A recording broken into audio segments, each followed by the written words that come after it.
And thank you so much for coming along to the first of our Focus On series. This series is, I guess, a close-up look at the business of cinema. We'll have sessions right here on China and on the window between theatrical release and video on demand. But today it's all about, well, funding and co-productions. We're really delighted as well that the two films we're talking about are actually Canadian co-productions. But I will now introduce you to our moderator. We're very, very delighted to have Sonia Heinen here. She is the head of the Berlinale co-production market, and she's also a programmer for the Berlinale World Cinema Fund. So thank you so much, Sonia, and I'll throw it over to you to lead today's Thank you very much, Sarah. Welcome. First of all, I introduce our guest. To my right, there's Peter Watson, CEO of Recorded Pictures, and also in Henway, the sales agency connected to Recorded Pictures from the UK. And Peter was the executive producer of A Dangerous Method. Who did see the film in the festival? Okay. Yeah, but there was already a screening. Yeah. Okay. So, and then there's Michael Weber. From the managing director of the Match Factory, our most prolific German sales agent, maybe, with 12 films in the festival and the world premiere today. Today we are premiering one. Yeah. And then we have Eric Jordan from the Filmworks in Canada and Steffen Reuter from Schmitz-Katze Collective in Germany. Both producers and who produced or co-produced together with another Polish co-producer the film In Darkness from Agnieszka Holland, which is premiering tomorrow. First question to you, who of you is producer? Wow. Whoa. Who is filmmaker? Okay, some are producer and filmmaker. And who's director? I'm sorry, who's director? Okay. Writer? Whew, okay, many people doing everything. So I'm just trying to find out, did any one of you co-produce already a film? Okay, so that is for us very important to know, to see how we have only 1 hour time, how deeply we go in the topic. So please, there are two friends around who give us microphones. If you don't understand anything or you want to ask a question in between, let's have a dialogue. We are here for you, so that is our reason for being here. Okay. So maybe Peter, can I start with you, asking you how you became involved in A Dangerous Method and how the structure worked from your part? Okay, good afternoon.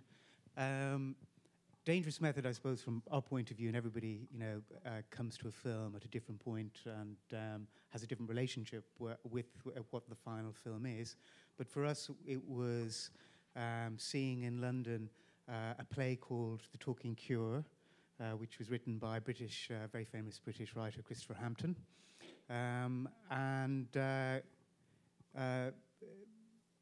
Looking at that and thinking that would make a wonderful film, simple as that. And then began the journey of pulling together the rights in the play, in a screenplay that Hampton had written several years before that for Fox and for Julia Roberts' production company. They had a deal at Fox at the time.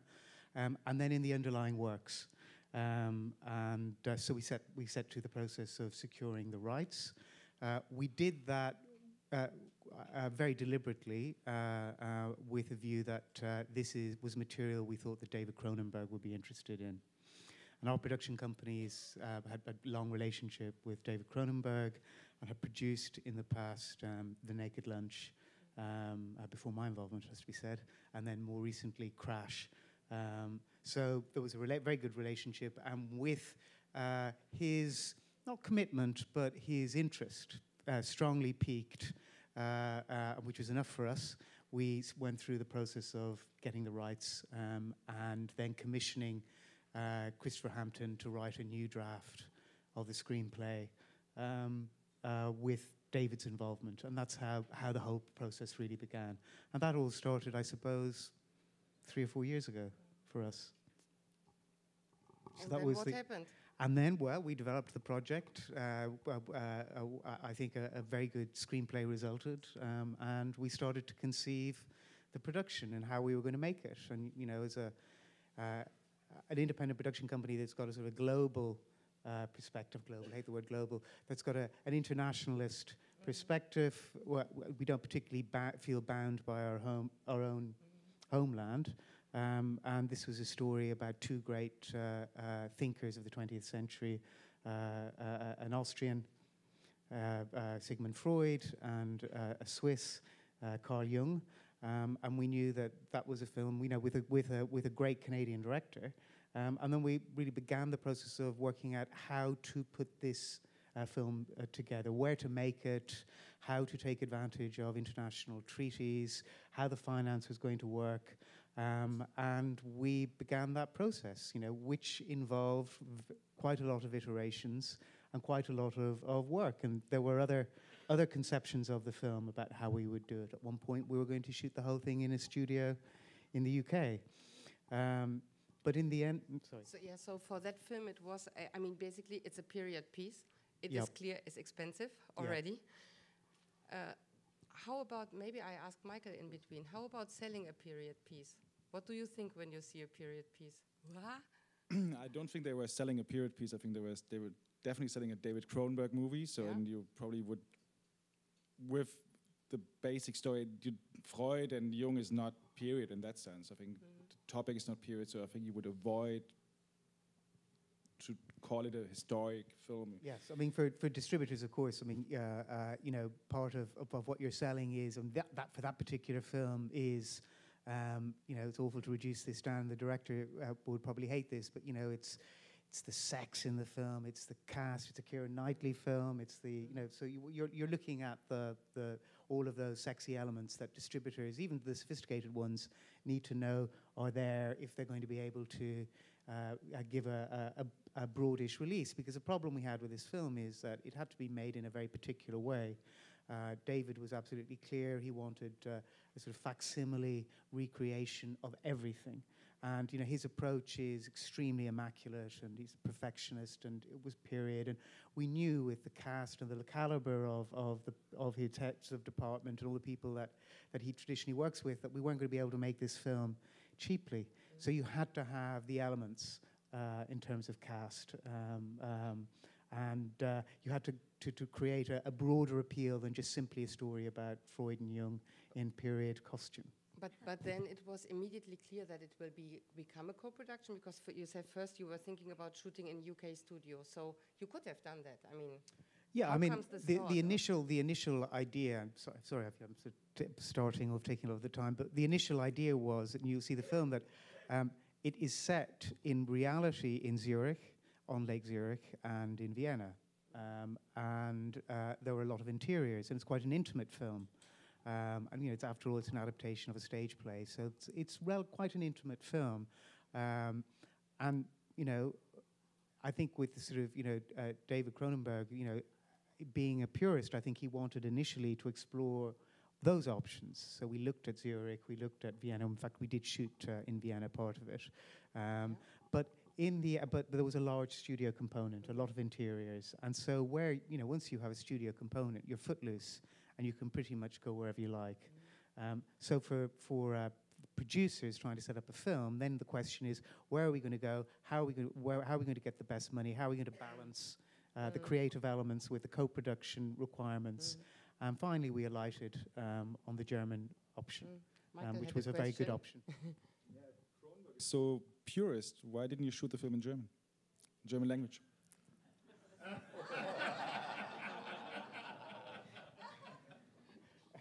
You'll have to ask the director that one.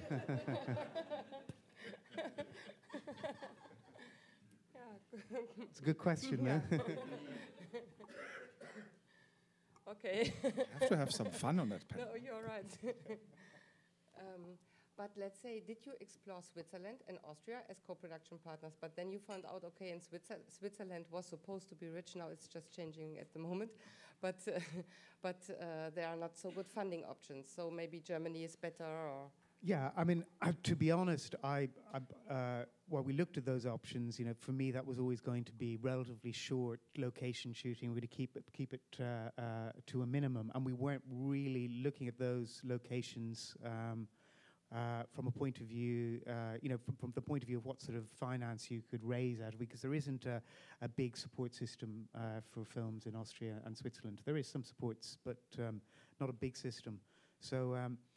I think quite quickly we realized that with the big studio component and given the sort of German language credentials of the film, or so the German credentials, the German regional credentials of the film, that we would be able to qualify this film culturally as German, and so also be able to qualify for some of the federal supports, or for one of the federal supports, and. Well, we can talk later, and others will talk about why I think Germany is an extremely good option as a location, as a co-production base. And actually, it wasn't too difficult a decision to bring the film to Germany. And can you speak about the budget, or would it be a lie? Or no, I mean the budget. It's, you know, the budget of the film. It depends if it includes financing costs and everything. But you know, the budget was $22 million. Okay, so and how much of this came from Canada? How much came from Germany? I think it's a 70-30% co-production. Yeah, I mean, again, you know, how you co-production. You know, we were talking earlier, and we said that to a certain extent there is a sort of a legal fiction you have to understand, and 30% of the money didn't come from Canada, and 70% of the money didn't come from Germany, although it is characterized as the German and the Canadian co-producers' contribution. You know, it came essentially from very strong pre-sales. You know, so we had pre-sold. You can't make a film at that level of budget. We had pre-sold to Universal for a bundle of European territories, Mars in France, Lionsgate in the UK. We brought in our own facility we have through Hamway with a German bank, Commerzbank. We have a GAP facility there, so we brought that in. And then the German co-producer and the Canadian co-producer and our partners in the film did an incredible job of pulling together a myriad of supports, some of them automatic, like rebates, and some of them, you know, where applications were made, and they pulled together a very strong network of support, regional and federal, from both countries. And do you know, was there first the money from Canada there or from Germany? Because it's a Canadian director, and usually in co-production it's very often that if you come to a country and you need co-production from that country, that they want to know, that the German funders or so would maybe want to know, okay, is there the Canadian money already there, or? I don't want to be presumptuous to say we counted on Telefilm support, but we felt that with David, with the incredible people he works with, most of whom are Canadian.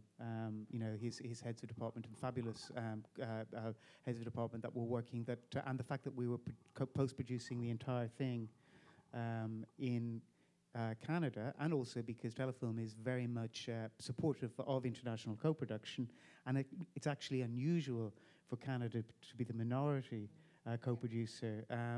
I think they felt that this was a project that they could support. So you know, there's a process you go through with all of the funders. You apply, and you know, you don't get any special treatment. But we felt that they were well disposed, and there's a point as producers where you don't have the money committed from the various soft funders or public funders necessarily, but you make the leap of faith that they will, as you advance in the journey and build the momentum of setting up the film, that they're going to come on board substantially at the range you've asked them for. And as it was in English and not in German, it's easier for Telefilm Canada, maybe. Well, yes, and I mean, but no, it's you true. know, I mean, Telefilm Canada prefers English and French-speaking films. I think, though, you know, Canada is party to lots of international treaties. I think maybe it's party to more international treaties than any other country in I the think world. it's I mean, it's 57. Somebody told me yesterday. so there's an incredible network, and you know, Canada is not just focused on English and French language. I mean, you know, they will. No, for sure not. But of course. Telefilm Canada will not fund a film that is not in English or French. Ah, okay, wrong there. I mean, there are exceptions. there. Okay, so maybe you go in right there Well, at that point. sure.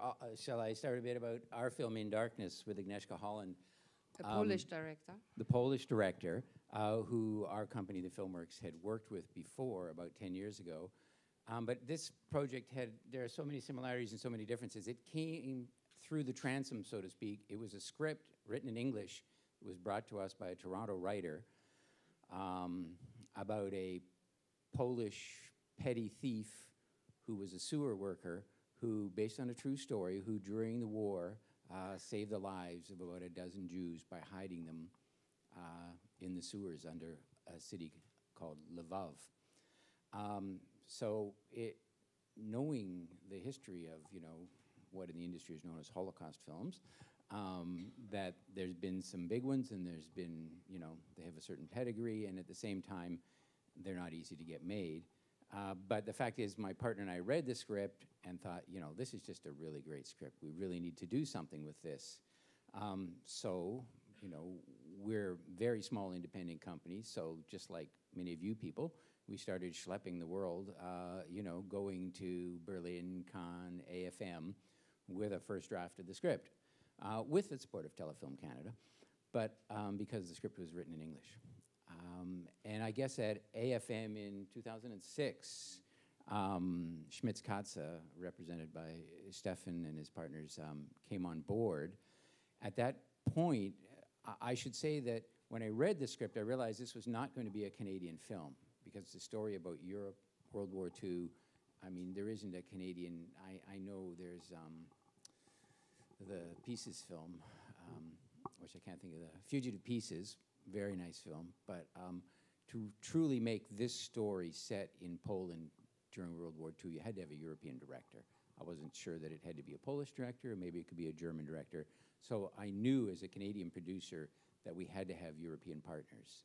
But Eric, how comes that you, as a Canadian producer, I mean, okay, you have a Canadian scriptwriter writing the story, but how comes that you don't say to the Canadian scriptwriter, please go for European? I mean, were you so thrilled from the project? Oh, You know that you were the driving why force. did we You take were the the project starting on at point. all? Yeah, because we're very story-driven. You Yeah. know, we like great.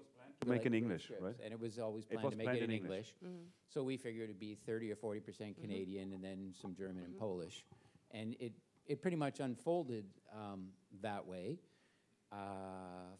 up to about, I guess, and David, the writer, and I had lunch with Agnieszka Holland a couple of times, because up until that point, as I say, it was kind of an interesting, you know, nothing unique World War II Holocaust film. So sales agents, frankly, were not very interested in it because it had nothing to sell it.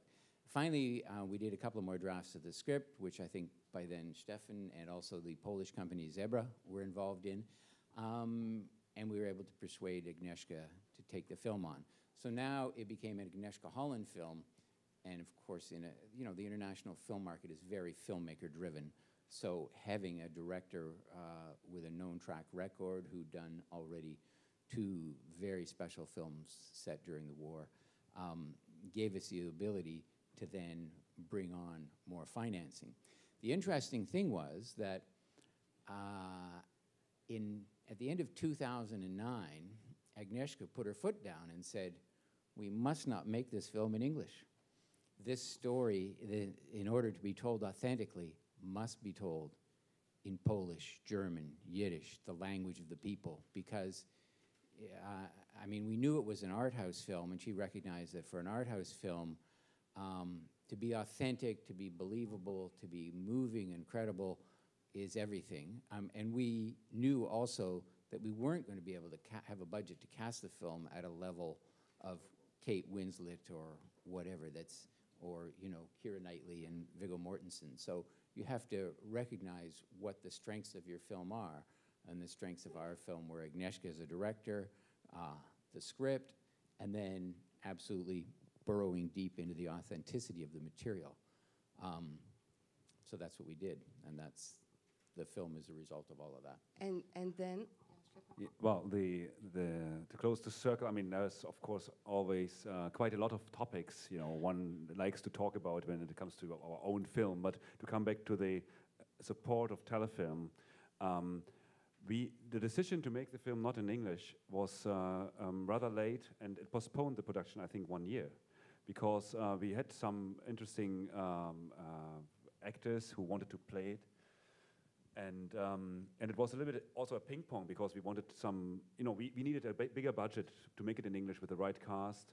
And in this kind of discussion, what Eric just said, it became very obvious that it's better to make for a smaller budget and very outstanding film than to make like a medium budget English Holocaust film. And Agnieszka really was quite quickly, she was convinced that this is the only thing she can make. And then it was the moment when Telefilm actually was already committed in a way, in production as well, not only in development. And we put the production together. There was many supporters from Germany, and we had Beta Film as a sales agent. The MG was not as high from the sales agent as we planned in the beginning in English, but it was all right for this original language film. I have to mention, the original language in this film is a Polish dialect, Bałak, and we had also Yiddish and German speaking. The Polish group would speak in their own languages. It's like a Babel situation where the people also don't, they are rich Jews together with poor Jews, and they don't like each other, but they're all trapped for 1.5 years in the underground. And it was very interesting to make it in a way. Also, Agnieszka had a new, just to mention this in between, she had some films which haven't been so successful. So it was not an easy sell in the financing. And many people would say, okay, sounds great, let's have a look at the film when it's done. But especially her new work for HBO, like in The Wire, where she is very known to a younger audience for authenticity, pursued us all to say, okay, this is the right way to go with the film. And then you had to convince Telefilm to accept it, to still accept it. Well, then we closed the financing. It took time, and we started pre-production, and there was only a very, very small commitment in terms of making the contract with Telefilm for Eric and Paul to accomplish the amount, and we already spent money. And then there was this phone call, like, hey guys, this is actually not possible, because Telefilm, as I understand, there's a difference between the artistic involvement and the business side, like in some other funds. Is that right? And they had been involved in the script and the development in English. And then when we decided with Agnieszka, agreed with her that we weren't going to do the film in English, we sat with the creative people at Telefilm, and they agreed it was the right way to go. And no one twigged to the fact that it is actually not possible to get Telefilm to finance a film in a language other than English, French, or Aboriginal. And they didn't tell us that. That for whatever reason, it got shuffled around in the system, and we didn't find that out till we were already in pre-production, and our friends had already spent a few €100,000. So it was a kind of, shall I say that everyone involved, including Agnieszka, took a pretty big haircut to get the film done. What a mess. This was a very hard situation for all of us. We had, go ahead. Yes, we did. Yes, we did. We did. We would sit at -20 degrees in Warsaw before Christmas and think, okay, we have to do the film. Actually, especially our side said, because we built these huge studios in Germany to film this beautiful work. And we started already, as Eric said. So we sat there and said, okay, now we have 500,000 less, but we still shall make the film. Maybe we make it a little bit in English. But this was really an artistic, this was, if any one of you happen to see the film, it's very much actors driven and all this smooth camera. It was not, for Agnieszka, it was not possible to make this effort, which was very personal for her, in 2 languages. And we believed until a very, very, very late moment that we can convince Telefilm, because there was a Canadian writer, and she is also American citizen, and it was such an international project. It is based on an American novel, and there's a BBC documentary about these people. So it was like an international project anyway. But for Telefilm, in the end, said just close to Christmas, they said, no, we can't make an exception, because then we have to finance all kind of films, Chinese films and German films. They all come to us then, like this. But speaking from the commercial point of view, you are expanding your audience if you have an English version. No, definitely not. Okay, maybe we can hear from you as a sales agent, because that is what usually people think. I make my film in English, then I have a broader audience. No, I think it's a complete different approach. I think for Dangerous Method, I think there is no doubt you do this movie in English language, because it's very much David Cronenberg is a big name in terms of sales, and the cast is tremendous, I would say, in terms of that. And then you widen it. But the problem is if they don't get a cast which is on a big level, and they get names which are in a way not sellable or don't attract an audience, the movie loses part of the audience, because it's not authentic enough anymore, and people don't want to see something in English language which is then some mediocrity. So at the end of the day, you can widen your possibilities in doing it in an original language, like Life of the Others by Florian Henkel. Nobody cared. Sorry, nobody cared if the movie was in German. It was a huge success worldwide. Ang Lee did Crouching Tiger. I think was it Ang Lee's biggest hit? I think in the US it did $100 million. Nobody cared about it. So if it could be even an advantage at a certain point to do it in an original language. And I think you have a complete different approach. If you would take that story of Freud and Jung, I think Oskar Röhler could do it in Germany as well. I think he would, but then it became a complete different movie. And the thing is to have a script, and then you have to really think about what are you doing with it. It's not like I have that with producers, I do it in English. No, you choose a different director, you have a different, in a way, script writing over it, you have a complete different casting, you have a complete different project. It's 2 different, it's not like we shoot in that language and we give it to a translator. It's a complete 2 different movies you are doing, I think. This is absolutely like this, and we had this very interesting, actually, also experience. Besides of losing so much money, and then we had this. Well, we get that. We did it. It's on the market. There's premiere tomorrow. So, but anyway, it was an interesting situation that we also thought always about the audience. So who is going to watch a Holocaust movie? I wouldn't easily go there in a cinema and watch a Holocaust film. I mean, it has to be very outstanding. This is one thing, but we thought, it's really art house, and these people in many countries are used to read subtitles, and they want rather authenticity than something mediocre in English. So it's the same audience, you see. I think the important thing actually is, it is if you're making films for a specific market, which is, let's say, the art house market, then of course you can make them in original languages, and also gives those films a special advantage in their home territory. And we made a film, or were involved in making a film which we sold, Pina, which was a film that Wim Wenders directed, which was made, in many languages, but essentially it was a German language film. But the whole point was that everybody in that film, it's a documentary film, had to speak their own language. And there was sort of many languages spoken, but essentially German. And the whole sense of the authenticity of that would have been destroyed had everybody been, which was about that people expressing themselves very emotionally and very, very, in a way that had to be welling out of their hearts. If you tried to do that in English, you would have destroyed the film. And so creatively and in terms of the business, with specialist films, if the specialist films where there's a more sophisticated audience in mind in the first place, then language shouldn't be a barrier. There was one more question over there, I think. Yeah. Okay. Hi, guten Tag. Yes, I was. Good now. Good now. I was living in Germany for the last year and a half, as well as in Italy. And for my project in particular, I want to film in Italy and in Germany. A good 40% would be filmed in Germany, as well 30% in Canada. I'm from here, born here, and everything.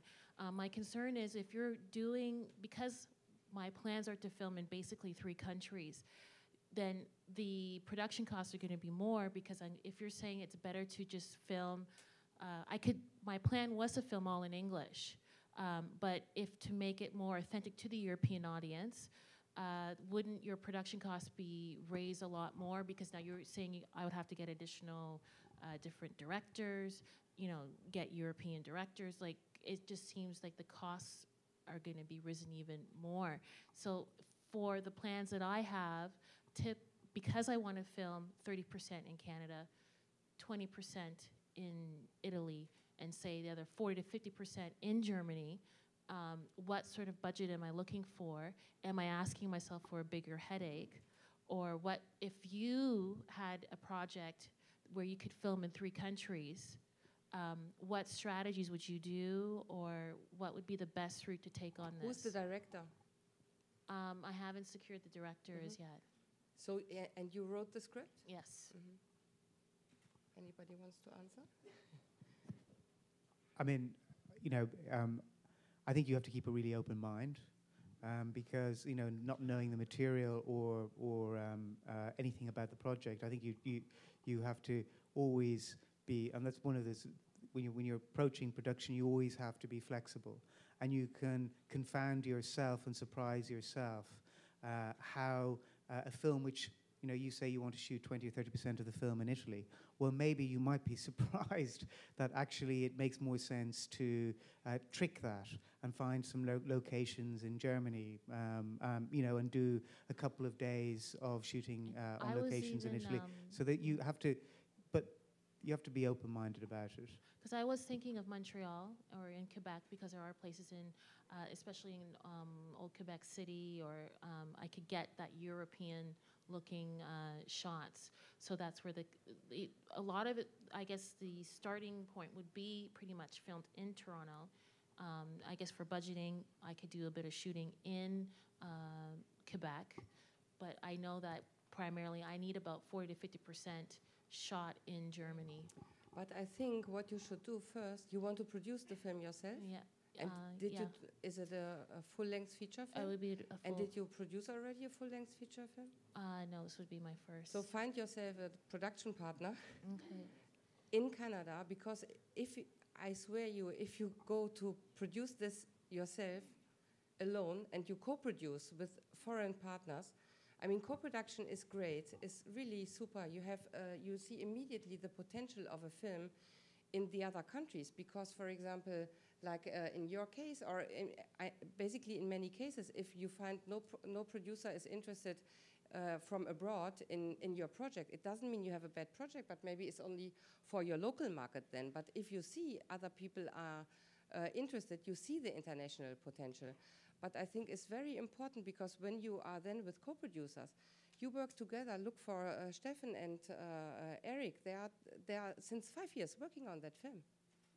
And I think you need really people who have experience, because doing a production in your own country is difficult enough, but going abroad and finding partners from everywhere, I think it would be really recommendable to do that with someone who is experienced in that, because I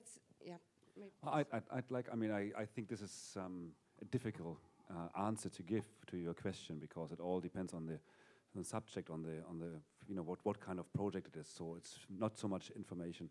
But in my point of view, what I find also in this audience interesting to say is that we shouldn't get distracted and irritated by all these opportunities of funds who want you to spend some money here or there, or structures. It is all about the project and the audience. So you should start to say, where's my core audience? And actually, when you have the right director, and that's how we really try to focus on projects, that we say, okay, this is the script. It's all about screenplay and new draft and a new draft and the right director. And then we have it in our hand, and then we start with the market. We start with a distributor, with a sales agent, and they tell us what they can do with this project to get an audience. And then, only then, we would think about where we can make it. I mean, if it's not totally in the core of the story that you have to shoot it in a certain place. I want. Maybe you make it without Canadian funding. Maybe you have better money in Brazil, but you need it in Canadian audience. Maybe I should jump in here. Let's assume it is a Canadian film and you're going to be able to, you're going to develop it with as a Canadian project. I think, as Sonia says, you will need a senior partner to produce it with you, a senior Canadian company if you haven't done a feature before, to do a co-production. The other thing is, as Peter kind of alluded to, you don't start out thinking in geographic terms and locations. What you need to do is meet people. You need to meet, because making a film is really hard, right? So you need to meet people who believe in your project, your script, and hopefully your director, as much as you do, and who are prepared to do the hard slugging to get the film made. So it really becomes about personal relationships and about working with people, because if I say if Peter said I have a David Cronenberg film, or even if I said I have a film and I go and meet 6 UK producers and I say to them, do you want to be my co-producer? They'd all say yes, because they think, okay, I'll say yes, he'll go do all the work, and then when he's got it together, I'll pull something together. But I mean, that's not, you have to find partners who are going to work with you from the day you start, and so I say it's about the quality of the project, and then about the quality and relationship you have, the compatibility you have with the people that you're going to work with. And I mean, that's not just for you, obviously it's for us, and it's for any kind of co-production. It has to work that way, I think. But also, I mean, what Michael, you said earlier a little bit, I mean, now a lot of films are co-produced because it's basically, maybe you can speak a bit about this. What is the relation to, I mean, a lot of films are co-produced. It's no longer possible to finance a film just out of one country if you want to travel it, but then it's becoming more harder to sell. It's anyhow hard to sell, so it's not becoming so whatever. I think the situation is, there are more movies out there than the market could, in a way, absorb these days. But I think I think you have to see two things. I think one, I would always say, if you do a first feature, first time you have a young director doing his first films, I would never, it's not such a good idea to do a co-production or to make him travel to free territories. I think sometimes it's better to keep it small, do it in your own country, and focus on this one market, and then maybe have the movie crossing borders, but later becoming a success, and not being, in a way, like more focused on the production things to do, but then being more focused on the content, and that a director could develop himself. And this is one thing. I think the other thing is that if you have a co-production, I think the good thing is that you have secured distribution in a couple of territories, and where, for example, like Germany is, in terms of production funds, a very rich territory these days. We have a tax shelter which is quite open, I would say, for cultural exceptions, for, it's an automatic system if the fund is not empty, like it is at the moment. It's August and the fund is empty for the rest of the year, but it's, in general, it's a very generous scheme, and we have quite big local funds, but the market itself is not that strong anymore. The television is not that eager to buy movies. I think especially smaller titles or more ambitious quality titles. So there it sometimes makes sense to go, especially to a country where the funding resources are, let's say, much bigger than the licensing resources. I guess you raise much more money for the Cronenberg in Germany than you would ever get from a German distributor for it. And then you combine that. You have a combination of both. And that's very interesting. And then also to go into a market and saying, I have distribution in 2, 3, 4 territories already gives a certain confidence in the market. Saying you have strong partners already attached to it, and then people feel more confident in coming on board as well, either through a pre-sale or not. I think also first or second time filmmakers, should look to rely on local supports for emerging talent.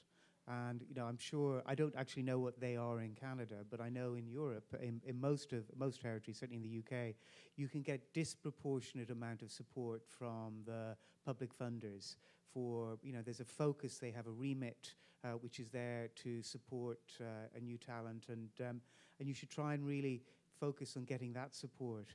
They will be, if the film then requires that, because of the subject matter, it needs an international dimension, a shoot abroad, you probably find that Telefilm, or whatever the body is here that helps support emerging talent, will help you identify partners.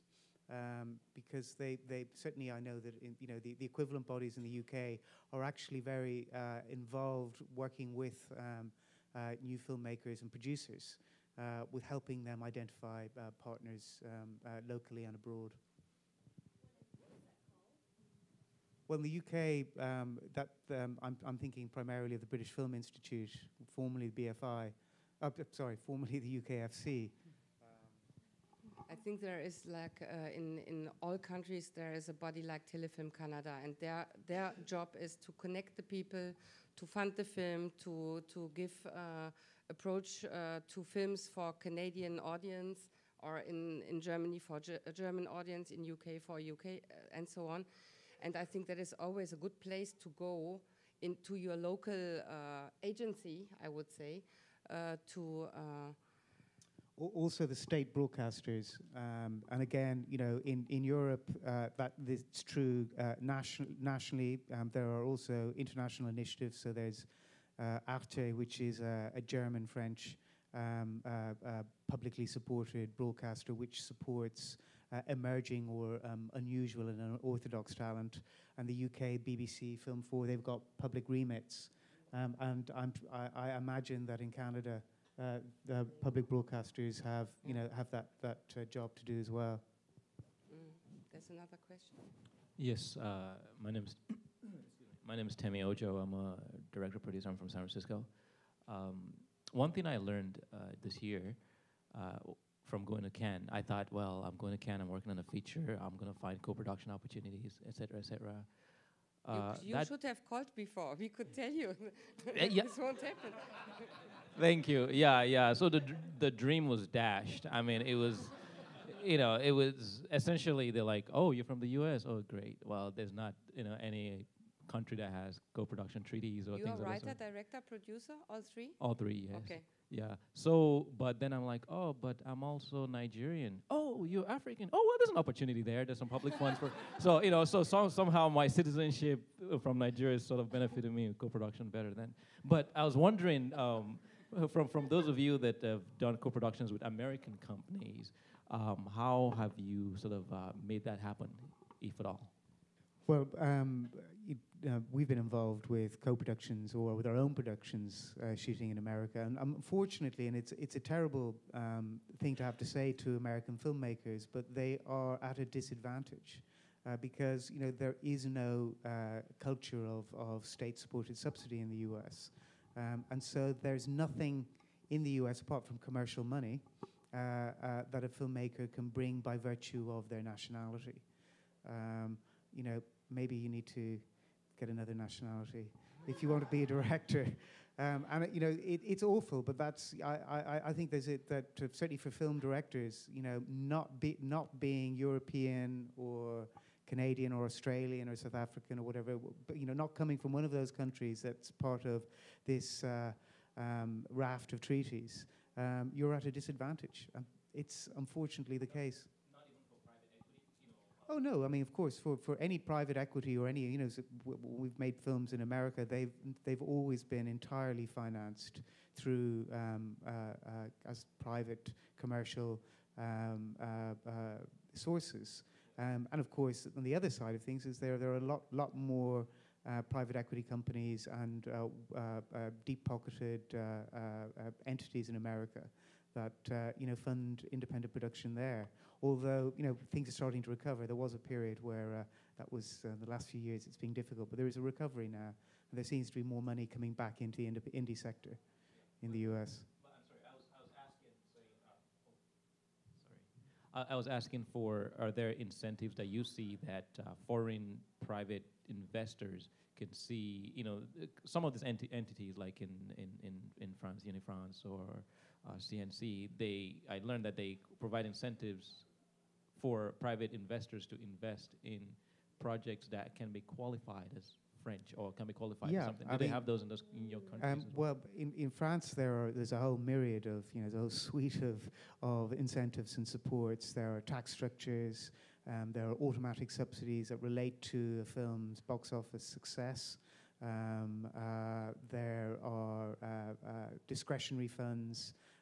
It's an incredibly, there are lots of regional funds as well, so it's a very, very rich subsidy environment, entirely skewed towards French language films. But there are certain automatic subsidies that have been introduced for larger budget foreign films, to bring larger budget foreign films to France. But there are, in America, there are at the state level, certain states like Michigan, Louisiana, New Mexico, even New York now, there are rebates and tax credits, and those are attractive, and they're creating little renaissances in those areas where production is very busy. Thank you. But also the thing is, I think when you are, for example, from one of the countries who has a co-production treaty with other countries, it's very good to have this, because let's say you enter a co-production with someone and there are rules already given which are somehow protecting you. These treaties are somehow helping also, because they are like state agreed, And that is, of course, difficult to work with a country like the US, who doesn't have a treaty with anybody. So all our countries who are used to work with countries with treaties, we would maybe even prefer to work with Nigeria than actually, I could name you immediately a lot of more funding initiatives for Nigerian film than for US film. But never mind, if you have a good script, it will find its way. Yeah, I just wanted to add, I think this, the treaty actually gives the opportunity to one partner to be treated as, for example, German national film.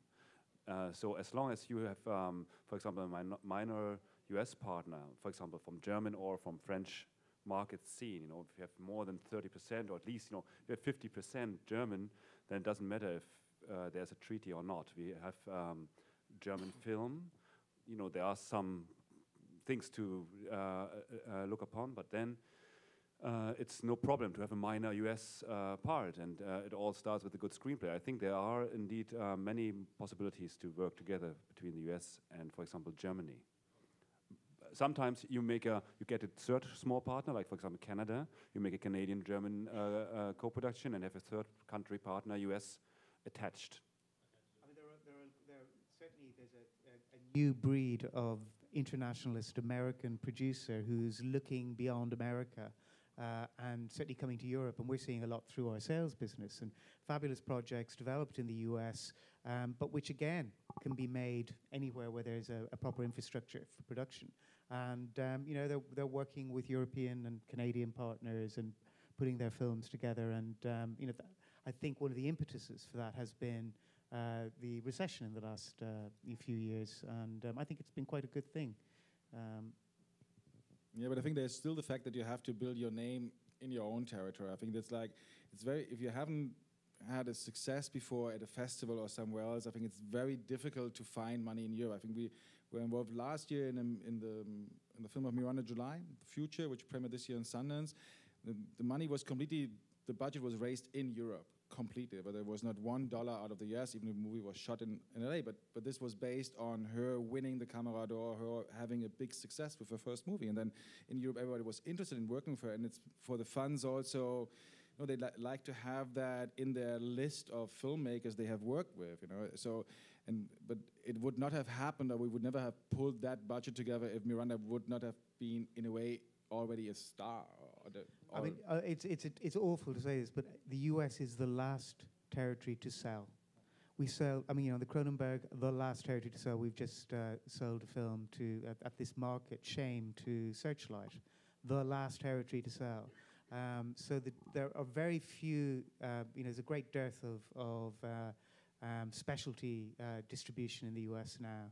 And hopefully and again, there are signs that there are sort of upwellings of new companies coming along and some new capital into that space. But really, distribution for independent films and exhibition for independent films in the US is very, very difficult. And it's damaging the culture of cinema. You know, the concentration around fewer and fewer tentpole titles, and the absolute overwhelming dominance of the big studio projects is going to destroy the film culture. And you know, I think many smaller US distributors despair of the barriers to entry that they have to try and clear to get their films out there. You have US distribution for your film, right? Yeah, it comes back.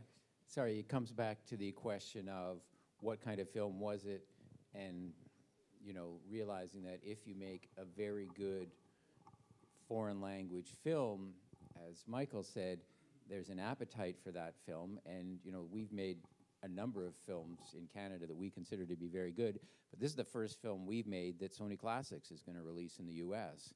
So for us, that's a big step up, and that's because it was in a foreign language, frankly, made, you know, for that audience, and with with the name recognition of the filmmaker who Sony had worked with before. But we actually did a film in English with Agnieszka 10 years ago, which was not released by Sony Classics. So you know, there are definitely niches that you have to work towards.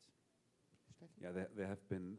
I mean, this cell was our first by coincidence, and it was not our cell, but Better's cell, and it was, I think, a mixture of Agnieszka as a talent, her making her Holocaust film, being Jewish origin and Polish, but also it was really Beta who did the Counterfighters, and also Life of the Others with you know, basically it's the same contractual idea, and they've been contacted very early, and it was just one screening in Berlin. We didn't screen the film to anybody else.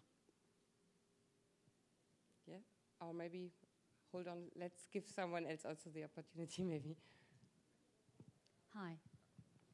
Cheers, vielen Dank. Leon Marr. Question for Michael. Just in terms of what is necessary to trigger a co-production with Germany, do you have to shoot there, or is it enough to have a German director on board or a screenplay? What are the minimum requirements for that? In a way, there are no really minimum requirements. It all depends on how strong you want to have somebody involved in it. At the moment, I think all the money you can raise in Germany is, or let's say 80% of the money you can raise in Germany is related to spend. Okay. So the more money you spend, and then you just have the full requirements like European director and all that. So, but at the end, it's all spend related. So okay, so talent counts in that. Talent counts, and where you shoot counts, or where you do the post-production count, you calculate your budget and you see where you can spend how much. And in Germany, usually the public funds, they require a spend which is higher than the investment. So you want 500,000 from a fund, you spend 750,000 in the region where the fund is from. But on top of this, you have also access to a tax credit, so that balances it more or less. But you should count that what you spend, what you get from this country, you also have to spend there.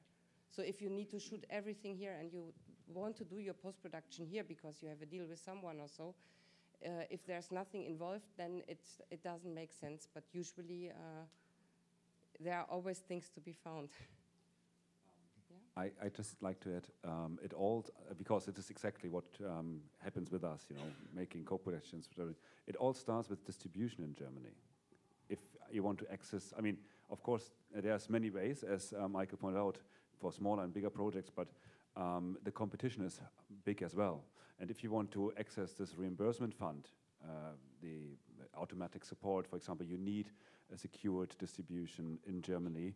And since the competition in general is big, you know, the more you spend, it's not only 150%, it's better to spend 200 or 30% of the investment in areas, and you need a film which somehow works on the German market, predictable, protected downside.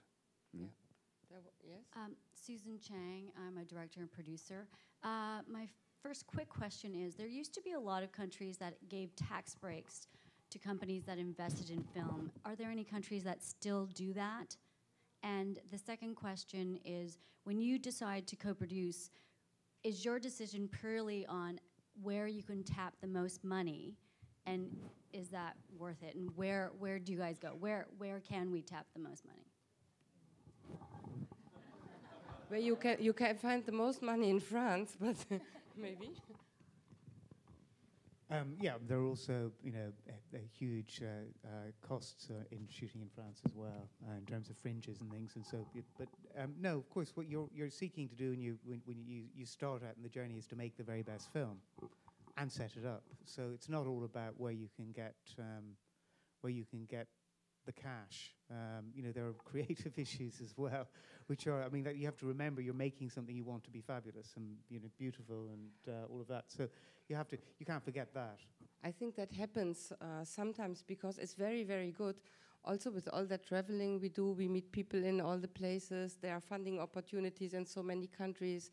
The country barriers become much easier because we all speak English and all of that, But then you have so many opportunities, and you start more to make your concept on how can I use the opportunities, but never forget what Peter is saying. That happens sometimes. Yeah, we have this expression, a Euro pudding, which is a film which you can almost, you see the opening credits, and then you see the film, and you can see all of the creative compromises that had to be made to squeeze this into, sometimes there are 3, 4, 5-way European co-productions with also EU and Council of Europe funding.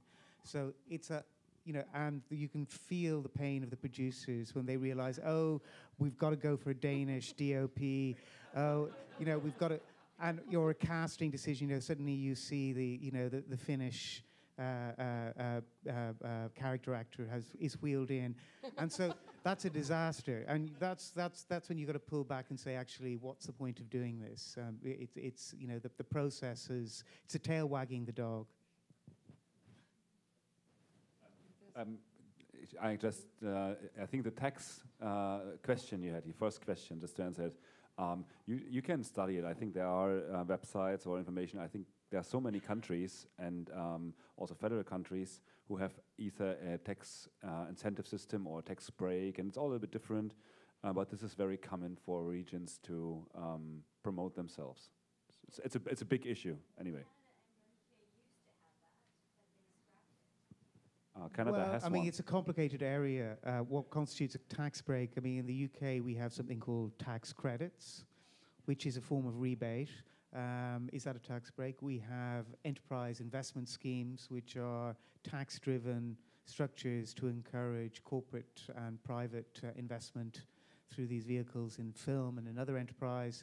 And most countries have some form of corporate tax structure, maybe not explicitly designed for film, that encourages certain activity. So, and it's very complicated. And so you can't just, it's true that there was a tax deal in the UK that was abused and abolished. But there are other ones have come along, and there are still quite a lot of these tax structures all over the world. Yes. Where are you? I am Jane Milner with the Whistler Film Festival. Can you stand up because we? Okay. I'm short too. Just that we see, we know from where the voice is coming. Yeah. Is anybody in a position to comment on co-producing with China? Actually, there is another panel, I think, referring to this. Please go there. There is actually a panel specifically on China and about working in and with China on the 13th at noon, right in here. So. I'm aware of it. I was just Thank wondering you for saving us. Okay. Yes? Hello. Hi, yes. Good afternoon. I'm Sean Field from Island Boy Films in Barbados. We have an emerging market coming out of the Caribbean, and we have things like the European Development Fund, which have been put in place to help us with funding for creating some of our films. But how do we go about also reaching out to production companies through Europe to help with co-productions on some of our features that we have that we're looking to create? I mean, don't really know very much about the Caribbean as such, but we had a project set in the Caribbean a couple of years ago, and there is a treaty now between the UK and Jamaica.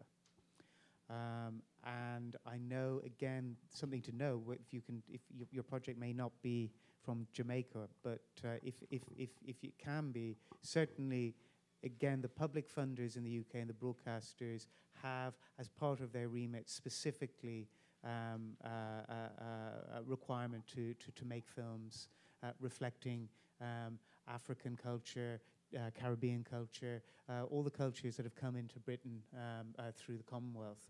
And so they would, it gives you an advantage, given that there is, and there are not, as far as I know, very little production activity has taken place since that treaty was signed a couple of years ago. Thank you. Is there one last question for Michael, because he has to leave to sell another film?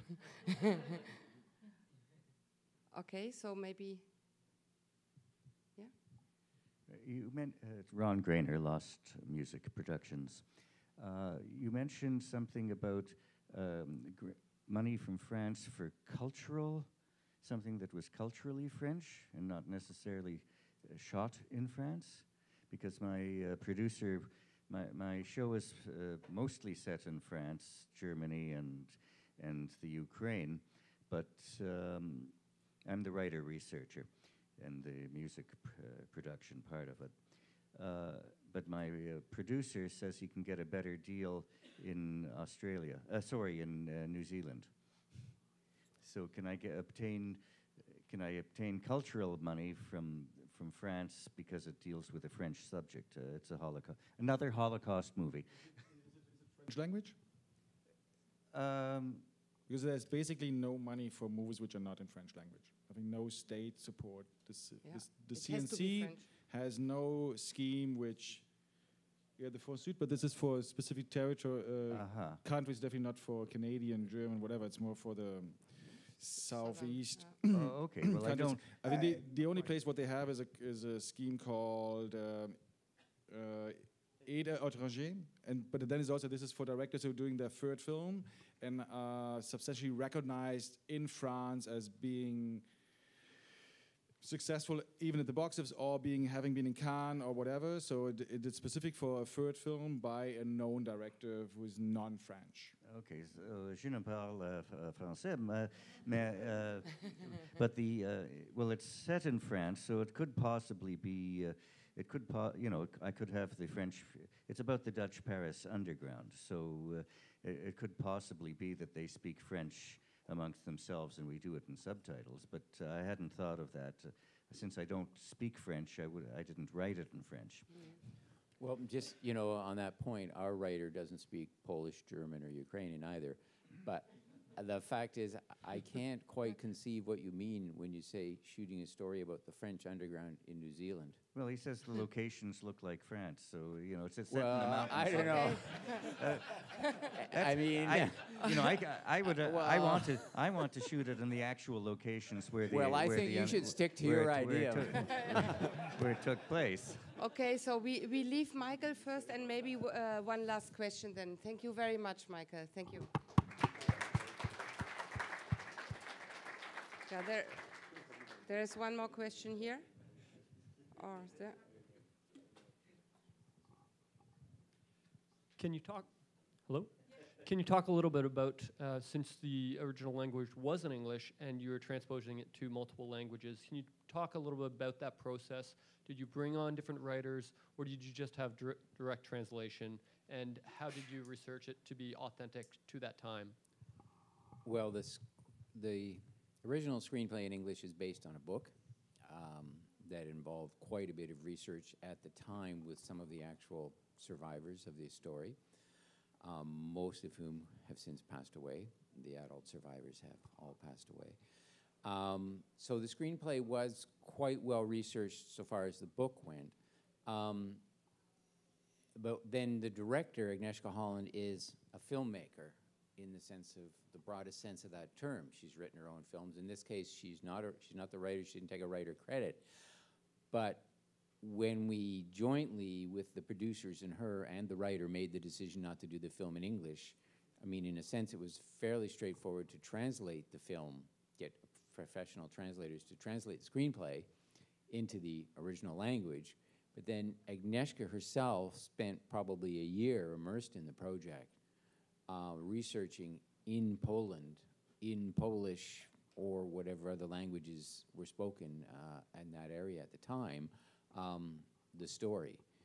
So that, and then she then brought to all of that, both through David, the writer, in English, and through her original language, you know, the actual Polish research, all of that material, so that it ended up written in the English screenplay. And we have a final draft English screenplay, but in fact, the real screenplay is the one that's in Polish, German, Yiddish, and Ukrainian.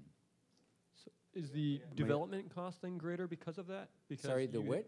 Is the development cost then greater because you have to, well, translation, but then also the research involved for the, you know, the creatives there? Well, the short answer would be yes.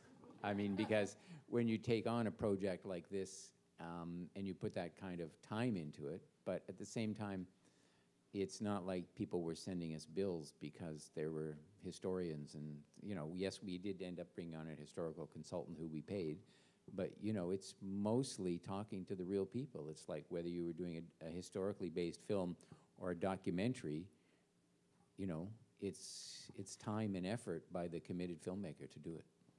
Okay, I think. Just one thought to add. I mean, a crucial point was that we had all these coaches on set. I mean, the communication on the screenplay was in English mainly, and then there was translations. But the actors, they didn't speak Yiddish, but they had a Yiddish coach on the set. Even the Polish, they needed a coach who would, you know, they talked in this kind of dialect partly. So we had people on set who coached language. Okay, I think we have to wrap it up now. Thank you very much to all of you. Thank you for sharing.